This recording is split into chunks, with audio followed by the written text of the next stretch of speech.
Morning students. Today we'll be learning about the trading block.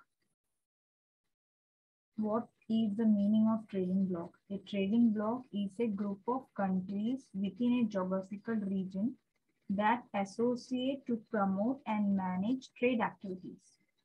क्या कहना है? Trading block क्या रहेगा students? A group of countries within a geographical region. That is Asian countries है तो वो लोग सारे Asian countries एक group बना लेंगे. ये ग्रुप का मेन इंटेंशन क्या रहेगा? उनको प्रमोट करना है ट्रेडिंग एक्टिविटीज. वो लोग आपस में ही ट्रेडिंग एक्टिविटीज जो है प्रमोट करेंगे. And this trading blocks are form to encourage trade of goods and services among the members. Among the members कौन से मेंबर्स रहेंगे?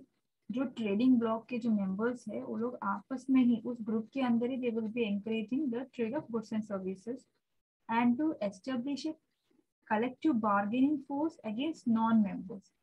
That is, अगर हम लोग को अगर एक ग्रुप बन गया है, suppose 5 to 6 countries are there in that group, तो वो लोग आपस में जो है easily वो लोग अपना बिजनेस करेंगे. ठीक है, गुड्स सर्विसेज यहाँ वहाँ एक्सचेंज होगा. बट जो आउटसाइडर्स रहेंगे, जो उस मेंबर के उस ग्रुप के मेंबर्स नहीं है, उनके लिए they will be charging different prices. Collective bargaining means अभी 8 मेंबर्स है उस ग्रुप में, that is 8 countries are there in this trading block. और ये किसी और से अगर कुछ दूसरे कंट्री से कुछ प्रोडक्ट मंगवा रहे हैं या कुछ बिजनेस करना चाहते हैं तो 8 जन है मेंबर्स कंट्रीज के, तो ये लोग कलेक्टिव बार्गेनिंग करेंगे कि हम सबको इस रेट में हमको चाहिए. ठीक है, ये हो जाएगा हमारा collective bargaining among the non members. तो ट्रेडिंग ब्लॉक क्या है students? It will be an group of countries. जैसे हम लोग बोलते हैं अभी एक एरिया में है जो है वहाँ के उस एरिया के एक 7-8 जन जो रहेंगे लोग बेस्ट फ्रेंड्स रहेंगे, उनका ग्रुप रहेगा. In the same way trading block में क्या होता है स्टूडेंट्स? एक जोग्राफिकल एरिया में जितने कंट्रीज रहेंगे उनका एक ग्रुप बन जाएगा. वो ग्रुप का मेन इंटेंशन क्या रहेगा? आपस में ही गुड्स एंड सर्विसेज का एक्सचेंज करना, प्रमोट करना ट्रेड, और प्लस दूसरे कंट्री से जब हम लोग ट्रेड करेंगे जो हमारे ग्रुप का मेंबर नहीं, उससे हम लोग कलेक्टिव बार्गेनिंग कर सकते हैं. ठीक है, I hope trading block is clear to everyone. Next is about important trading blocks. अभी important trading blocks के पहले मैं बता देती हूँ जो trading block में ना objectives क्या रहेगा. अब यहाँ पे ये जो group of members रहेंगे उस members के अंदर कोई restrictions नहीं रहेगा ट्रेड करने का. That is, वो लोग easily अपना business कर सकते हैं. और main intention क्या रहेगा? यहाँ पे झगड़े नहीं होंगे because they all are in the group. Same group के मेंबर्स है, एक ही जोग्राफिकल एरिया के हैं, तो यहाँ पे झगड़े या डिस्प्यूट्स कम होगा. They will be always encouraging of for transfer of resources. Resources can be raw material, it can be labour और capital between the member countries. And collective bargaining होगा.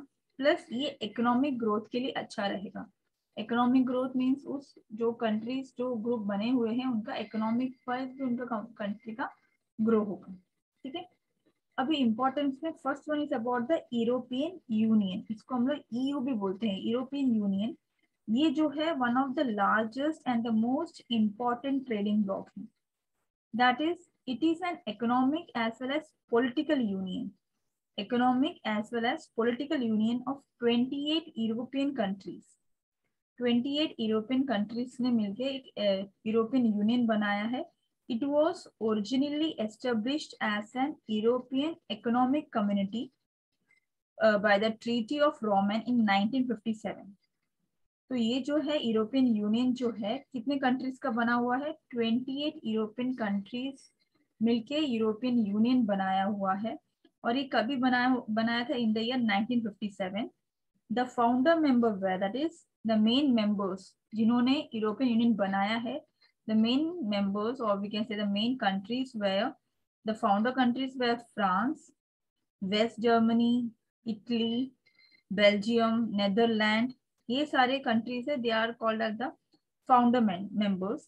The initial aim was to create a single market for goods, services, capital as well as labor by eliminating all the trade and promoting free trade between the members. इनका main intention क्या था? जैसे हमने trading block में सीखा था, trading block में क्या करते हैं? जो ग्रुप मेंबर्स रहते हैं वो लोग आपस में अपना बिजनेस करते हैं, ट्रेडिंग करते हैं with no limitations, no restrictions, easy flow रहता है, कैपिटल, लेबर, रिसोर्सेस का जो है इजी फ्लो रहता है। वही इंटेंशन से उन्होंने यूरोपियन यूनियन बनाया था।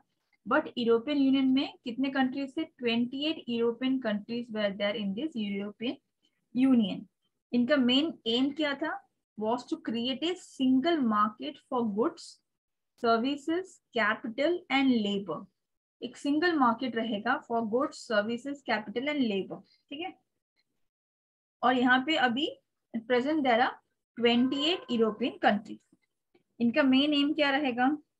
Free trade, trade without any barrier, there should not be any restrictions, social cultural relationship will be there among the European union members.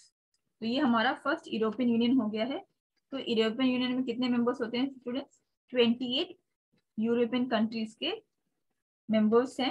And बना कब था? In the year 1957। And the founder members और the founder countries were France, West Germany, Italy, Belgium. ये जो countries है they are the founder members जिन्होंने पहले ये बनाया था, ठीक है।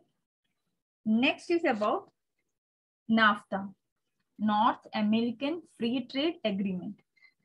अब ये जो North American free trade agreement है, this is was signed by the government of Mexico, USA and Canada. अब इसको बोलते हैं हम लोग trilateral trading block in North America. अब इसमें 3 कंट्रीज वेर इंपॉर्टेंट, 3 कंट्रीज का गवर्नमेंट ने साइन किया है। तो इसको हम लोग नाफ्ता के साथ इसको हम लोग बोलेंगे trilateral trade block in North America. कौन से कंट्रीज थे इसमें? Mexico, USA and Canada. This were the 3 countries which was signed. The 3 countries के गवर्नमेंट ने साइन किया था नाफ्टा एग्रीमेंट। तो इसके लिए हम लोग बोलेंगे इसको trilateral trade block in North America. अब ये agreement when it came into force in the year 1994, NAFTA created the world's largest free trade area. World का सबसे लार्जेस्ट था जो free trade area, which now links 454 million people, producing trillion worth of goods and services। अब इसका naphtha बनाने का main aim क्या था? To eliminate all the trade barriers as well as the invest restrictions among 3 countries। जैसा trading block हुआ या European union हुआ, सेम इंटेंशन से नाफ्ता भी बनाया गया है। दैट इज ये नॉर्थ अमेरिकन का है, फ्री ट्रेड एग्रीमेंट है।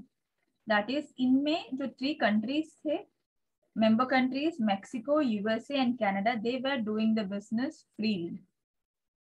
जो रिसोर्सेस है दैट इज कैपिटल हुआ, रॉ मटेरियल्स हुआ, लेबर हुआ, इजिली दे कैन ट्रांसफर और they can give it among themselves. वो लोग आपस में इजिली यूज कर सकते विदाउट एनी रेस्ट्रिक्शंस, ठीक है। फिर आता है oil and petroleum exporting countries, OPEC। अब ये जो oil and petroleum exporting countries, कभी कभी ऑयल एंड पेट्रोलियम को ये भी बोला जाता है ऑर्गेनाइजेशन ऑफ पेट्रोलियम। इसमें ऑयल एंड पेट्रोलियम है, कभी कभी organization and petroleum exporting countries was established in the year 1960। अब ये फाउंड किसने किया था? मोस्टली ऑयल और पेट्रोल कहाँ ज्यादा मिलता है? Iraq, Iran, Kuwait, Saudi Arabia, Venezuela, this countries were the founder members. जहाँ पे ये ज्यादा प्रोड्यूस होता है, that is oil and petroleum ज्यादा प्रोड्यूस होने वाले कंट्रीज ने ये बनाया, that is oil and petroleum exporting countries. Founder members Iran, Iraq, Saudi Arabia and Venezuela. The main objective was that they will be coordinating among the members petroleum policies as well as they will be providing member state with technical and economic aid। अब इनका भी main intention यही था, but यहाँ पे क्या ये लोग एक्सपोर्ट करेंगे? ऑयल एंड पेट्रोलियम एक्सपोर्ट करेंगे। टेक्निक वाइज या financial wise they will be helping the countries जो इस ग्रुप के मेंबर्स होते हैं, ठीक है। एंड सब्सिक्वेंटली व्हाट हैपेंड, ये पहले 4 कंट्रीज बना, Iraq, Kuwait, Saudi Arabia and Venezuela. This were the 4 founder members और फाउंडर कंट्रीज जिन्होंने ये OPEC बनाया। तो आपस में ये लोग पेट्रोल है या ऑयल है आपस में लोग सेल्स करते थे। They were helping each other countries, but subsequently after some time other countries also join this group. Other countries अभी इराक हुआ, Indonesia, United Arab Emirates that is UAE, Algeria, अलग अलग कंट्रीज जो है सबने इनके साथ ग्रुप बना लिया. Now there are total 11 countries are there, 11 member countries are there in this OPEC. पहले शुरू कहां से किया था? Only 4 countries were there. Iran, Iraq, Kuwait, Saudi Arabia and Venezuela, 5 countries were there. But at present now there are 11 countries. धीरे धीरे अलग अलग कंट्रीज ने भी ज्वाइन किया. The member countries coordinate their oil production policies in order to help stabilize the oil market and to help oil producers to achieve a reasonable rate of return on their investment. अब ये जो oil producing या petroleum producing countries है, ये लोग इसका rate जो है स्टेबलाइज करने के लिए लोग सारे जन मिलके एक साथ काम करना शुरू किया. That is about OPEC. Next is about SAARC, South Asian Association for Regional Corporation. ये economic integration of South Asian countries का है. SAARC जो है वो साउथ एशियन कंट्रीज का है. It was established in the year 1985 और इसके मेंबर्स कौन थे? Bangladesh, Bhutan, India, Maldives, Nepal, Pakistan and Sri Lanka. We can call this all are developing countries. SAARC में जो कंट्रीज थे, जो 7 कंट्रीज थे SAARC में, they are all called as the developing nations और developing countries. Bangladesh, Bhutan, India, Maldives, Nepal, Pakistan and Sri Lanka, all these countries we can call it as developing countries. अब SAARC ने क्या किया? They provided a platform for the people of South Asia to work together. SAARC ने जो south Asian countries है उनको सबको एक मौका दिया कि ये लोग सब लोग साथ में काम करें with a spirit of friendship, trust and understanding. अब इसका मेन एम क्या था? The process was economic as well as social development. Economic development plus social development in the member state. अब in 1995, this SAARC signed an agreement called as South Asian Preferential Trade Agreement. SAARC ने 1995 में एक agreement sign किया. उसका नाम क्या था? South Asian preferential trade agreement, SAPTA बोलते हैं, टू प्रमोट फ्री ट्रेड. इसमें साप्ता में फ्री ट्रेड होता है, जैसा नाफ्ता है. सेकेंड पॉइंट देखो, नाफ्ता, वैसे ही साप्ता बनाया SAP, SAPTA, that is south Asian preferential trade agreement. Here also they were giving importance to the free trade in the regions where the member countries can go for free trade. मतलब यहाँ पे बिल्कुल भी restrictions नहीं होगा. The last one is about the Association of Southeast Asian Nations. Southeast Asian Nations, that is, अब ये जो Asian है is a regional trading bloc of Southeast Asian countries. ये कब बना? In the year 1967 at Bangkok. अभी ये जो एशियन है, जो एशियन का जो ट्रेडिंग ब्लॉक है, कब बना था? In the year 1967 at Bangkok. अब यहाँ के मेंबर्स कौन थे? Malaysia, Thailand, Singapore, Indonesia, Philippines, Brunei, Cambodia, Laos, Myanmar, Vietnam, Darussalam. ये सारे जो कंट्रीज है स्टूडेंट्स, ये सारे कंट्रीज थे इसके फाउंडर मेंबर्स. ठीक है. The original objective of ASEAN was to collectively respond to the communist threat in the region from the China. अब इनका मेन ग्रुप क्या था? मेन इंटेंशन क्या था? जो कम्युनिस्ट जो थे, थ्रेट्स जो फेस कर रहे थे फ्रॉम चाइना, उनके अगेंस्ट में थे ये लोग. That is they mostly focuses on political issues. Here, after 1976, it shifted focus on the economic cooperation. पहले ये लोग जो पॉलिटिकल इश्यूज होते थे उस पर ध्यान देते थे. बाद में इन्होंने क्या किया? 10 साल के बाद जब 1967 में ये बना, एशियन ट्रेडिंग ब्लॉक बना, तो उसके 1976 में they shifted their focus on economic cooperation among the member companies. तो यहाँ पे एशियन जो है, मेजर थिंग क्या था? they were going for world trade. एक इम्पॉर्टेंट चीज था जहां पे लोग पैसा इन्वेस्ट करते थे, for developing countries or for developing the programs that will be increasing the investments. तो पहले क्या था, they were giving only importance to the political issues. अब वो लोग ने क्या importance देना शुरू किया, they were giving importance to the economic development of the nation. They were trying to safeguard the political as well as the economic stability of the region against the big power rivalry. अब ये जो countries है, जो छोटे छोटे countries से, ये लोग जो बड़े कंट्रीज है, उनका जो राइवलरी रहेगा, जो झगड़ा रहता था, उसमें सब साथ में मिल जाते थे. ठीक है, I hope you all understood till here. Next will be learning about international trading environment. International trading environment, just a minute students.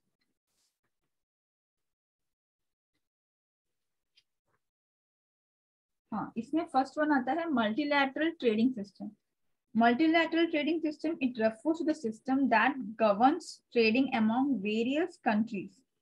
Multilateral बोला है, trilateral बोलते तो क्या होता था, 3 countries. ठीक है, यहाँ पे multilateral trading system बोला है, that is it refers to the system that governs the trading among various countries. अलग अलग countries के साथ मिलके trading करना. The system has established over a year as a result of international trade recognition among the various countries. The simplest meaning is that multilateral trading system में जहाँ पे हम लोग trading करते हैं with the different countries, main thing क्या रहेगा, they will be negotiating with the different countries. Negotiation will result in agreement providing guidelines to the countries for formulation of their policies governing the international trade. अब multilateral trade means हम लोग business तो कर रहे हैं international वे में, अलग अलग कंट्री के साथ बिजनेस कर रहे हैं, तो यहाँ पे हमारा नेगोशिएशन होता है. नेगोशिएशन मीन्स बातचीत, या पैसे कम करना है, क्या करना है, उसमें नेगोशिएशन होगा. तो जब ये नेगोशिएशन होता है तो उसका मेन एंड रिजल्ट क्या रहेगा, कुछ ना कुछ गाइडलाइंस बनेगा, कुछ ना कुछ रूल्स बनेगा, रेगुलेशंस बनेगा कि हमको ये फॉलो करना है. तो ये हो जाएगा हमारा multilateral trading system. Next is about world trade organization. A World Trade Organization, we can say it's an apex body to oversee the implementation of all the multilateral agreement. अब World Trade Organization जो है सबसे top most body होगा, सबसे top most position में रहेगा, जो ये देखेगा कि मल्टीलैटरल ट्रेड एग्रीमेंट्स कैसे बनते हैं. मल्टीलैटरल ट्रेड एग्रीमेंट तब बनता है when there is a negotiation between the 2 countries. At that time they will be making the multilateral trade agreements. So implementation कैसे होता है वो चेक कौन करता है, world trade organization. And this organization officially was commenced on 1 January 1995 which replaced GATT, that is GATT. उसने GATT को replace करके वर्ल्ड ट्रेड ऑर्गेनाइजेशन जो है वो लॉन्च हुआ था. GATT means general agreement on trade and tariff, वो है. तो वर्ल्ड ट्रेड ऑर्गेनाइजेशन का रेस्पॉन्सिबिलिटी क्या रहेगा, providing trade forum, rules and regulations banana. It will be handling the trade disputes. Disputes means जो 2 कंट्रीज में जो झगड़े रहेंगे ट्रेडिंग के बारे में, वो डिस्प्यूट्स को हैंडल करना. And it will be monitor करेंगे means it will be checking the national trade policies. अलग अलग कंट्रीज का ट्रेड पॉलिसीज जो रहेगा वो भी वो प्रॉपरली चेक करेगा. तो वर्ल्ड ट्रेड ऑर्गेनाइजेशन जो है वो एपेक्स बॉडी है जो प्रॉपरली चेक करेगा मल्टीलैटरल ट्रेड, जो अलग अलग कंट्रीज में जो ट्रेडिंग हो रहा है उसके रूल्स एंड रेगुलेशंस फॉलो हो रहे हैं क्या, जो ट्रेड में जो डिस्प्यूट्स रहेगा वो प्रॉपरली चेक करेगा, वो प्रॉपरली हैंडल करेगा. ये हो जाएगा हमारा WTO. ठीक है, थर्ड वन तो है ट्रेडिंग ब्लॉक. ये हमने सीखा ट्रेडिंग ब्लॉक क्या रहेगा, जो जोग्राफिकली जो एरिया में रहेंगे, दैट इज यूरोपियन कंट्रीज होगा या एशियन कंट्रीज होगा, तो वो लोग क्या करेंगे, वो एशियन कंट्रीज सारे अपना एक ग्रुप बनाएंगे और वो ग्रुप में आपस में दे will be doing the trading of goods and services so that उनमें डेवलपमेंट के लिए. ठीक है, next is about trade agreement. Trade agreement, अभी ये जो ट्रेड एग्रीमेंट है इट कैन बी बायलैटरल और multilateral.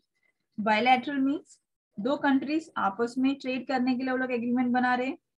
Else we can say more than 2 countries, that is about multilateral trading between the countries. This agreement may be limited to certain goods and services, or we can say to certain type of market entry barriers. ये जो trade agreement रहेगा ना students, ये agreement दो countries आपस में मिलकर बना सकते हैं या ज्यादा कंट्रीज के साथ अगर बिजनेस कर रहे हैं तो ज्यादा countries, that is it can B bilateral और multilateral trading agreement.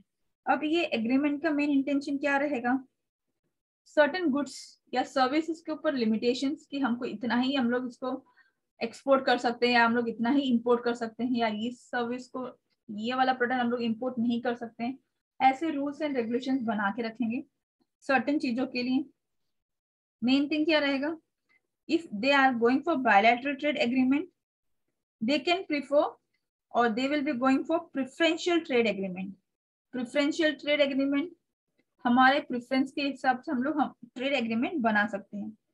Here number of bilateral trade agreement has been notified to the World Trade Organization. बहुत सारे जो bilateral agreement बनता है वो हमको बताना पड़ता है World Trade Organization, ठीक है। The fifth one is about trade policies of individual countries. Trade policies of individual countries, it will be defining as the standard, goal क्या है, rules and regulations क्या है that pertain to trade relations between the countries. ठीक है, तो यहाँ पे trading policies of individual countries means यहाँ पे उस कंट्री का स्टैंडर्ड क्या रहेगा, गोल क्या रहेगा, रूल्स एंड रेगुलेशंस क्या रहेंगे फॉलो करने के लिए जो ट्रेड करना है, ये पूरा आ जाएगा। अब यहाँ पे 3 most common foreign trade policies are tariff, non tariff and export subsidize. अभी टैरिफ क्या रहेगा, tariff are the barriers imposed on import. Tariff क्या रहेगा, एक बैरियर रहेगा वो हम लोग उस पे इम्पोज करते हैं, दैट इज टैक्स लगाना। टैरिफ मीन्स हम लोग उसको टैक्स लगा देंगे, टैक्स लगाने से क्या होगा, उस इंपोर्टेड गुड्स का प्राइस जो है इंक्रीज हो जाएगा। जब इंपोर्टेड गुड्स का प्राइस जो इंक्रीज हो जाएगा, व्हाट विल हैपन, ऑटोमेटिकली उसका सेल जो है रिड्यूस हो जाएगा, ठीक है। Non tariff, non tariff means यहाँ पे क्वांटिटी का रेस्ट्रिक्शंस लगाएंगे। टैरिफ में टैक्स लगा देंगे, नॉन टैरिफ में क्वांटिटी का रेस्ट्रिक्शंस लगा देंगे, जैसा कोटा लगा देंगे कि हाँ इससे ज्यादा क्वांटिटी हम लोग इंपोर्ट नहीं कर सकते हैं। अगर उससे ज्यादा क्वांटिटी अगर हम लोग इंपोर्ट कर रहे हैं तो हमारे कंट्री में जो प्रोड्यूस हो रहा है वो प्रोडक्ट परचेज करने के लिए लोग नहीं रहेंगे, ठीक है। So there will be non tariff, that is they will be imposing they will be keeping in restrictions on the quantity of goods which they are importing. The third one will be export subsidies. Export subsidies means many government provides export subsidies to promote export. Export करने के लिए, encourage करने के लिए they are providing export subsidies. तो यहाँ पे subsidy is provided by the government policy to encourage export of goods. अभी यहाँ पे government are making the payment to encourage exports of certain goods, that is about export subsidize. If a company is going for export, then the government is trying to motivate that exporter by paying the payment. Payment जो रहेगा वो government पे करेगा to encourage the exporter specific goods and services, ठीक है। I hope you all understood till here. Okay, bye students. Have a nice day.